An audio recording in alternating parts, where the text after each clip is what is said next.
अच्छा बेटे, आज का जो लेक्चर है जिस पर मैं और आप डिस्कशन करने जा रहे हैं वो है टाइप्स ऑफ सेंटेंसेस। आज जिस टाइप को मैं और आप डिस्कस करेंगे वो है इंपेरेटिव सेंटेंसेस। इसको उर्दू में कहते हैं हुक्मिया जुमले। आइए मैं इसको बताता हूं, इसके और बहुत से फंक्शंस हैं जिसको आज के लेक्चर को देने के बाद मैं एक रिव्यू आपको दे रहा हूं कि आप ताकि इसको समझ जाएं। मैंने कहा these sentences are used to express order, command, advice, request, warning, direction, instruction, suggestion etcetera. But ये वो जुमले हैं जिसमें आप हुक्म, कमांड, नसीहत, दरख्वास्त, खबरदार करना, कोई सिमत बताना, किसी को हिदायत देना, कोई मशवरा देना, तो अगर आप देना चाहें तो आप इन जुमलों की मदद से उसे दे सकते हैं। बट इससे पहले कि हम इन जुमलों की तय में जाते, मैंने आपको पहले एक चीज समझाई, वो कुछ पॉइंट्स की सूरत में। वो इंपॉर्टेंट पॉइंट्स अगर आप नहीं समझेंगे तो इन जुमलों को समझना भी आपके लिए नामुमकिन है। वो पहले पॉइंट्स की सूरत में। Number 1, these sentences start with first form.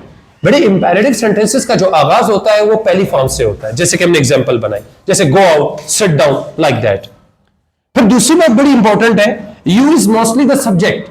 Subject इसका यू होता है। It is not mentioned but understood. हम इसको लिखें या ना लिखें, मोस्टली तो ये होता ही नहीं है, लिखा ही नहीं जाता, लेकिन सबको पता होता है कि यू ही इसका सब्जेक्ट है 90% तक।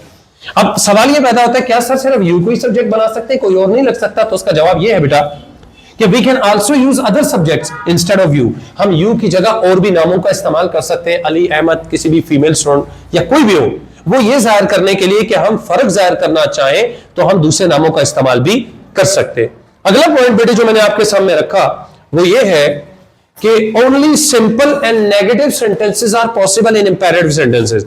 जैसे आपको पता है बेटे, हम टेंसेस पढ़े थे, नेगेटिव, इंट्रोगेटिव, फॉर्मल, इनफॉर्मल। कई बच्चे के दिमाग में ये ना बात पैदा हो जाए कि आपने कितनी चीजें इसमें पॉसिबल है, तो मैंने सिर्फ ये बताया कि बेटे या तो आप इसमें पॉजिटिव सेंटेंस या नेगेटिव सेंटेंस ही बना सकते हैं, इसके अलावा कोई भी जुमला इसमें पॉसिबल नहीं है। अब बेटे आपको पता है इसके बहुत से फंक्शन है। मैंने पहले फंक्शन को पिक किया ऑर्डर या कमांड के लिए। जैसे कि मैंने जुमला बनाया गो आउट, बाहर जाओ। नेगेटिव बोलता डोंट गो आउट, लेकिन आप देख रहे हैं कि मैंने यू को ब्रैकेट में रखा हुआ है। मैं इसको अगर कहूं यू डोंट गो आउट या यू गो आउट तो ये ऑकवर्ड लगता है। आप यू को इस्तेमाल करें या ना करें, यू इसका सब्जेक्ट है, इसलिए मैंने इसको ब्रैकेट में रखा हुआ है। मैं चाहता तो इसको ना इस्तेमाल करता, लेकिन बच्चे ये कह सकते थे कि सर इसमें सब्जेक्ट क्या है, तो इसका मतलब जो सुनता है वो सेकंड पर्सन होता है, चाहे एक हो चाहे जैसे मैं अकेला बात कर रहा हूं। आप सब सुन रहे हैं ना, तो आप सबके सब यू है। फिर आपने कहा टाइप दीज लेटर्स। ये एक बॉस अपने सबऑर्डिनेट को कह रहा है कि भाई ये लेटर टाइप करके लाओ। अब जाहिर बात है सुनने वाला एक ही बंदा है, बोलने वाला बॉस है और सुनने वाला उसका सबऑर्डिनेट यानी उसका मुलाजिम। तो मैं कहता हूं you type these letters. You उस वक्त बोलते हैं जब बहुत सारे बंदों में एक को आपने पॉइंट आउट करना होगा, यू टाइप दीज लेटर्स। फिर मैंने कहा क्लोज द डोर, तो नेगेटिव क्या था, don't close the door. You दोनों में है, बोल नहीं रहा, समझ आ रहा है। आखिर में फर्क जाहिर करने के लिए कि सर आपने एक चीज बताई थी कि यू के अलावा कोई और सब्जेक्ट भी लगाए जा सकते हैं, वो कैसे? तो मैंने कहा कम हियर, तो कहते सर आप किसे कह रहे हैं? मैं कहता हूं अली कम हियर, अली आप आ जाए अंदर।